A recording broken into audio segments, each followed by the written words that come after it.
असल जिंदगी की ट्रेजेडी और पर्दे की कॉमेडी के अलावा एक और जबरदस्त पहलू है चार्ली चैपलिन की जिंदगी का, उनकी शख्सियत का, और वो ये कि वो जबरदस्त प्रोफेशनल थे। अपने करियर और काम को लेकर उनके अंदर ऐसा जुनून था जो उन्हें बुरे समय से उबारने में काफी मदद करता है। चार्ली को जब जब प्यार में धोखा मिला, चार्ली तब तब काम में डूब गए।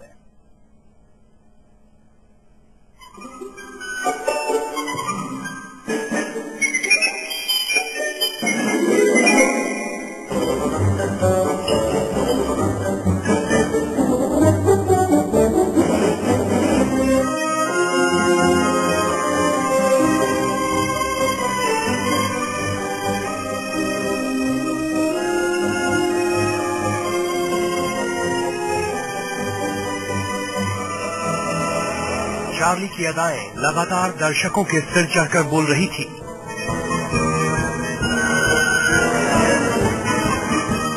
साल 1921 तक चार्ली की फिल्म द किड ने उन्हें पूरी तरह से एक ऐसे कॉमेडी एक्टर और डायरेक्टर के रूप में पेश किया जहां चार्ली खुद पहली बार अपनी फिल्म डायरेक्ट कर रहे थे। 1 घंटे और 8 मिनट की फिल्म द किड में चार्ली एक ऐसे अनाथ बच्चे को पालते हैं जो उन्हीं के नक्शे कदमों पर चलता है।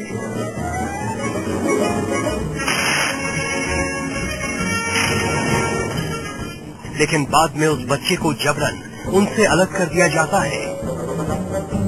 कॉमेडी और इमोशन के इस गजब की केमिस्ट्री को चार्ली ने जिस तरह से पर्दे पर उतारा, उसका कोई जवाब नहीं था।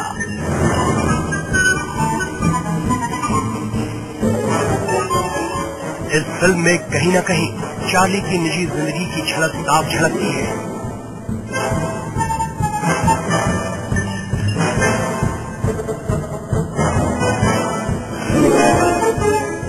जो असल जिंदगी में एक बच्चे के खोने के दर्द को पर्दे पर दिखा रहे थे। चार्ली अपनी फिल्म में रियल लाइफ को रियल लाइफ में जिस तरह से पेश करते थे, उसमें वो तकनीक का साफ ध्यान रखते थे। अपनी फिल्म के हर शॉट को परफेक्ट बनाने में चार्ली बेतहाशा मेहनत और पैसा बहाते थे।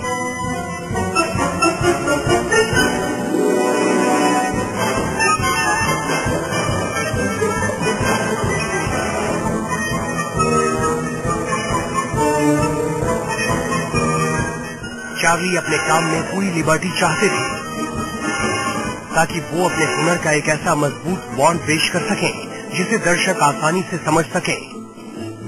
साल 1925 में आई उनकी फिल्म गोल्डन रश तकनीक के मामले में चार्ली की सबसे बेहतरीन फिल्मों में से एक थी। फिल्म द गोल्डन रश में चार्ली ने कॉमेडी और रोमांस को काफी अच्छे तरीके से इस्तेमाल किया, लेकिन असल जिंदगी में चार्ली रोमांस के मामले में ज्यादा लकी साबित नहीं हो रहे थे। फिल्म बनाने के दौरान उनका पॉलिश एक्ट्रेस पोला नेग्री से अफेयर काफी चर्चा में रहा, लेकिन 9 महीने बाद ही वो दोनों अलग रास्तों पर चले गए। इस बीच चार्ली की तन्हा जिंदगी में मैरियन डाविस आ गई। प्यार में धोखा खाए चार्ली काफी सतर्क थे। इसी का नतीजा था कि मैरियन डाविस के साथ साथ वो एक्ट्रेस रीटा ग्रे से भी अपने रिश्तों को बढ़ाने लगे। साल 1924 में 35 साल के चार्ली ने 16 साल की रीटा ग्रे से शादी कर ली। रीटा और चार्ली के 2 बच्चे हुए, लेकिन 22 अगस्त 1927 तक खराब रिश्तों के चलते रीटा ग्रे से चार्ली का तलाक हो गया और चार्ली एक बार फिर अकेले रह गए। चार्ली के लिए ये वक्त बेहद कठिन था।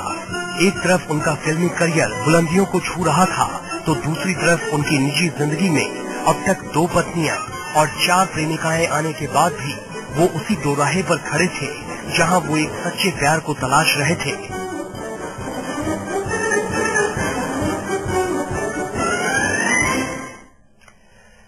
एक और खासियत ये थी कि चार्ली चैपलिन अपने दर्शक को समझते थे, आम आदमी को समझते थे, उसकी सोच को समझते थे। उनकी हर फिल्म में ये बात नजर आती थी कि आम आदमी की सोच पर उनकी कितनी अच्छी पकड़ है, और शायद यही वजह है कि आम आदमी को अहिंसा का अचूक हथियार देने वाले गांधी के लिए भी चार्ली चैपलिन के मन में बहुत श्रद्धा थी। लंदन के कैनिंग टाउन में 22 सितंबर 1921 को चार्ली चैपलिन और महात्मा गांधी की ऐतिहासिक मुलाकात हुई थी। एक कार में बैठकर दोनों साथ में पहुंचे थे और इन दोनों को देखने के लिए लोगों की जबरदस्त भीड़ उमड़ पड़ी थी। एक कॉमेडी का बादशाह और दूसरा पूरी दुनिया में राजनीति का सबसे मजबूत सिपाही। इन दोनों ने इस मौके पर अपने चाहने वालों को खिड़की से हाथ हिलाकर उनका अभिवादन किया था। इस मुलाकात के बारे में कहा जाता है कि उस दौर में महात्मा गांधी को सिनेमा से कोई खास लगाव नहीं था और न ही गांधी चार्ली चैपलिन के निजी तौर पर कोई फैन थे या उन्हें जानते थे। लेकिन ये जानकर कि चैपलिन लंदन के ईस्ट इंड के एक गरीब परिवार से आते हैं, गांधी चार्ली से मिलने के लिए तैयार हो गए थे और ये ऐतिहासिक मुलाकात हुई थी जिसकी ये दुर्लभ तस्वीरें आप इस वक्त देख रहे हैं।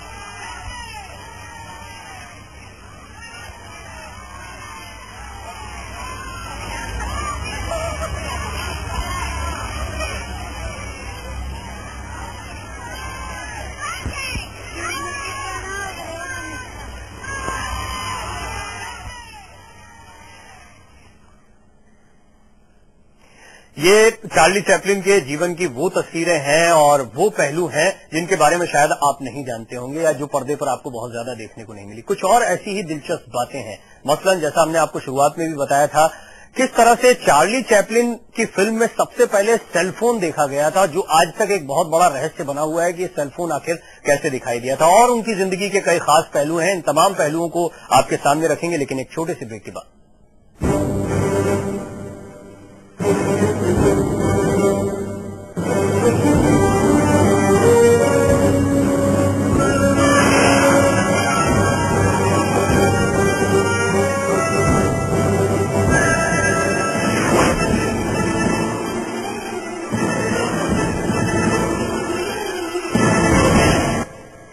शानदार अभिनेता चार्ली चैपलिन। और एक अभिनेता की सबसे बड़ी खूबी होती है उसके एक्सप्रेशंस, उसके हाव भाव। इन हाव भाव से वो पर्दे पर अपने दर्शक को अपने साथ जोड़ लेता है, अपनी तरफ खींच लेता है।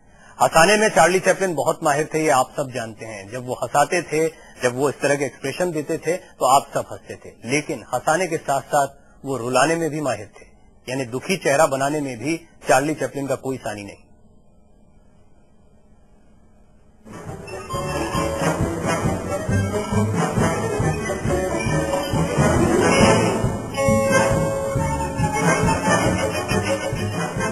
चार्ली की निजी जिंदगी एक सर्कस के जोकर की तरह थी, जहां वो एक ऐसी दौड़ में शामिल थे जिसमें वक्त तो तेजी से गुजर रहा था, लेकिन वो मंजिल तक नहीं पहुंच पा रहे थे। चार्ली का फिल्मी करियर लगातार ऊंचाइयां छू रहा था। साल 1928 में उनकी फिल्म द सर्कस ने लोकप्रियता के सारे रिकॉर्ड तोड़ दिए।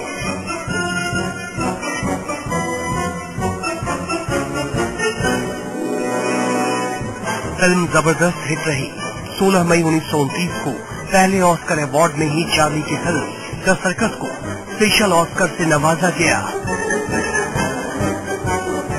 चार्ली के लिए ये लम्हा बेहद यादगार और शानदार रहा।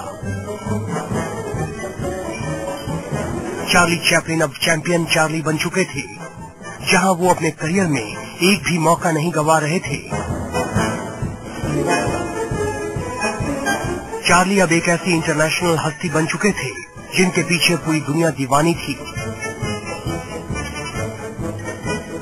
चार्ली पहली बार न्यूयॉर्क से जब लंदन पहुंचे तो वो हैरान रह गए। चार्ली के घर पर उनके फैंस ने 73,000 लेटर भेज दिए, जिन्हें देखकर चार्ली हैरान रह गए। चार्ली को लेटर्स का जवाब देने के लिए 6 लोगों को नौकरी पर रखना पड़ा। इस बीच चार्ली के जबरदस्त क्रेज में फिल्म द सर्कस की डांसर मैरना कैनेडी चार्ली को अपना दिल दे बैठी। चार्ली को लगा कि शायद उन्हें उनका सच्चा प्यार मिल गया है, लेकिन कुछ दिनों बाद ही मैरना कैनेडी चार्ली से दूर चली गई। साल 1929 तक चार्ली की जिंदगी में एक बार फिर ट्विस्ट आया। अब चार्ली का नाम फिल्म द गोल्डन रश से जुड़ी जॉर्जिया हिल से जोड़ा जाने लगा। चार्ली हिल को लेकर काफी सीरियस थे, लेकिन साल 1933 तक हिल और चार्ली का रिश्ता नॉन सीरियस निकला। चार्ली की दुनिया एक बार फिर लुट गई। इस बीच रिव्स नाम की एक और लड़की से चार्ली को प्यार पाने का चांस मिला, लेकिन वो रिश्ता भी चार्ली के लिए दगाबाज निकला। एक के बाद एक चार्ली की जिंदगी से जुड़ी लड़कियां उनसे दूर होती चली गईं और चार्ली सिर्फ मुस्कुराते रहे, देखते रहे असल जिंदगी के गमों को भुलाने के लिए चार्ली एक बार फिर अपने करियर की धमाचौकड़ी में उतर गए। चार्ली अपनी ब्लैक एंड व्हाइट दुनिया में मस्त हो गए, जहां सिर्फ चेहरे बोलते थे।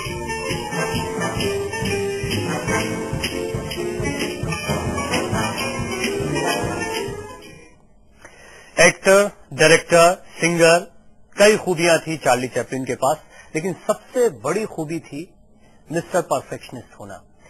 पूरी दुनिया की फिल्म इंडस्ट्री के सबसे बड़े परफेक्शनिस्ट कोई हैं तो वो हैं चार्ली चैपलिन। हम आपको दिखाते हैं क्यों। दरअसल जो तस्वीरें आप देख रहे हैं वो फिल्म द सर्कस की हैं, जिसमें चार्ली एक पिंजरे में शेर के बीच फंस जाते हैं। फिल्म द सर्कस बनाते वक्त चार्ली ने इस सीन को फिल्माने में एक नहीं, दो नहीं, बल्कि 200 से ज्यादा टेक लिए थे। चार्ली अपने काम में बिल्कुल परफेक्ट थे। जब तक फिल्म का शॉट उनके हिसाब से ओके नहीं हो जाता था, तब तक वो रीटेक पर रीटेक लेते रहते थे। और यही वजह है कि चार्ली फिल्म बनाते वक्त समय ज्यादा लेते थे और इस वजह से फिल्म पर पैसा भी ज्यादा खर्च होता था। एक और दिलचस्प तस्वीर हम आपको दिखाते हैं और ये तस्वीर है साल 1928 में आई चार्ली चैपलिन की फिल्म द सर्कस की ही। ये वो रहस्यमय तस्वीर है जिसने अंतर्राष्ट्रीय स्तर पर हंगामा खड़ा कर दिया था और ये एक बड़ी खबर बनी थी तमाम अंतर्राष्ट्रीय न्यूज चैनल्स के लिए। चार्ली की फिल्म द सर्कस से ली गई ये वीडियो क्लिप कई हफ्तों तक इंटरनेशनल मीडिया की सुर्खियां बनी रही। ये वीडियो क्लिप साल 1928 में बनी चार्ली की फिल्म द सर्कस की है। फिल्म की इन तस्वीरों में आप एक महिला को सेल फोन पर बात करते हुए देख सकते हैं, जबकि 1928 में सेल फोन वजूद में ही नहीं आया था।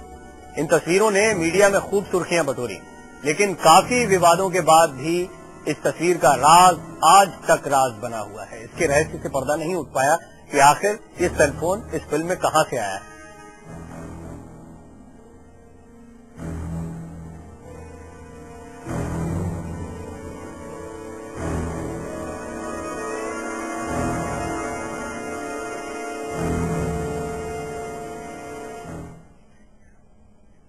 चार्ली चैपलिन मजाकिया, मस्तीखोर, जबरदस्त अंदाज से लोगों को गुदगुदाने और हंसाने वाला शख्स। ये शख्स हिटलर को पर्दे पर क्यों पेश करता है और किस अंदाज में पेश करता है, हम आपको बताएंगे एक ब्रेक के बाद।